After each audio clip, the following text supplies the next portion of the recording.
Turning now to your community focus, we are joined once a month here on 12 News at 4 by Rhode Island's Attorney General Peter Neronha. He's live in studio with us today. Thanks so much for being here. Sure, Kim. Thanks for having me. So as we heard at the top of the show with our colleague Brittany Schaefer, your office just indicted another former priest on some child molestation charges. These charges date back to the late 1980s. Why are they just coming to the surface now? Yeah, look, this is part of, it's kind of the results of our broader investigation into alleged abuse by clergy of children in the Diocese of Providence, going back to the 50s and 60s. So that's been going on for 2 years, and really with two principal objectives: to understand what happened, who was involved, what the diocese's reaction was. But at the same time, I think all of us who've been doing this for a long time sense that we might develop cases along the way. By looking at historical records, we might find allegations that hadn't been revealed before. We might find allegations that warranted a second look. And also, as it became clear that we were doing this work, that new victims might step forward and make new allegations. And so the cases that we've seen, I think, can be attributed to one or more of those reasons. So two big focuses: one, to eventually produce a report that lays everything that we found out in great detail, but along the way bring those cases that we believe have merit. Again, they're allegations at this point. The cases have been charged.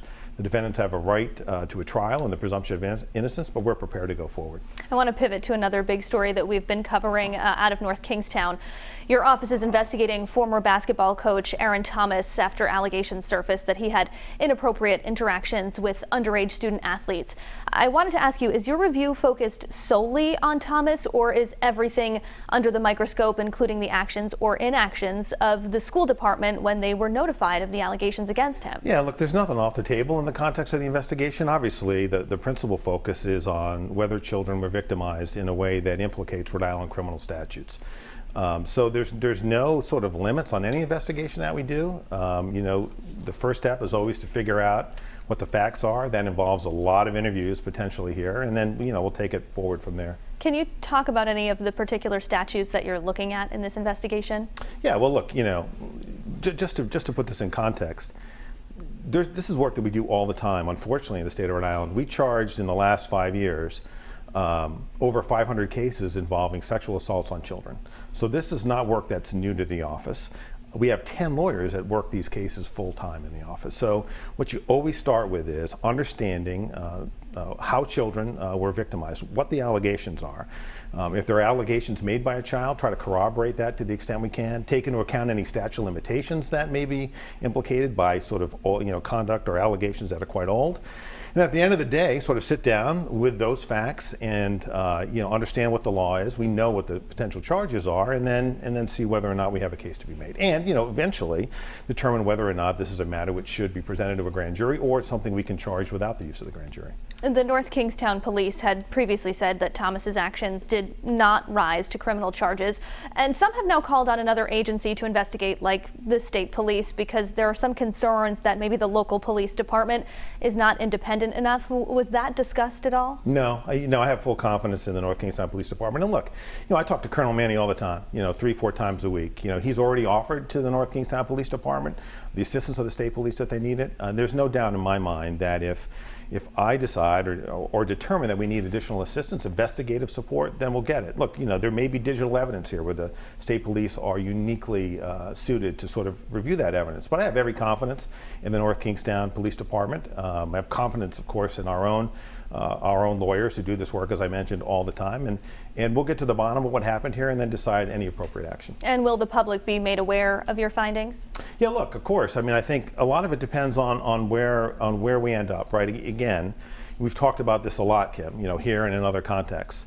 If there's a criminal case to be made, well, then the public learns about it through the charge in a criminal case. We're still in the process of getting the facts we need to make the kinds of determinations we need to make.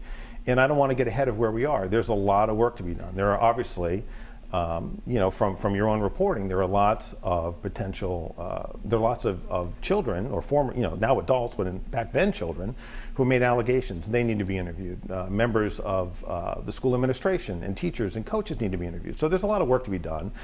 And when we're through all of that work, we'll figure out where we go from there. I want to check in on some other investigations that we've talked about here, namely probes surrounding the ILO Group, Eleanor Slater Hospital, Tony Silva, and Bud Craddock. Yeah. Are all of those investigations still open? Yeah, we have a lot on our plate, from that, that list suggests. But yeah, all of those things are ongoing.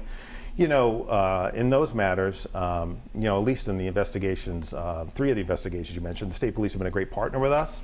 The good news is they have the resources to dedicate to it, as do we, and so those things are ongoing, and again, we'll see where those take us. I wanted to ask you about something that the U.S. Supreme Court is considering, a gun case out of New York regarding how that state and others regulate concealed carry permits. Are you concerned at all about the potential impacts this case could have on Rhode Island gun laws? Well, sure, yeah. So that case may decide the circumstances under which a concealed carry permit can be awarded or granted. My office has a set of standards in doing that.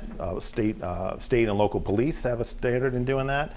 Ours is a little bit different, honestly, candidly. So, we'll have to see where that case goes. I mean, I learned a long time ago it's dangerous to prejudge what the Supreme Court's likely to do before they actually do it. But if the Supreme Court issues a decision that changes that legal landscape, we'll have to see whether Rhode Island state law is consistent with what the Supreme Court demands. I mean, I think I'd be surprised if the Supreme Court said that anybody, regardless of background, meaning regardless of, say, criminal history, can get a concealed carry permit, or an open carry permit for that matter. But we'll have to see what the Supreme Court says in the end. Rhode Island Attorney General Peter Neronha, thank you as always for your time. Thanks, Kim. Good to be with you.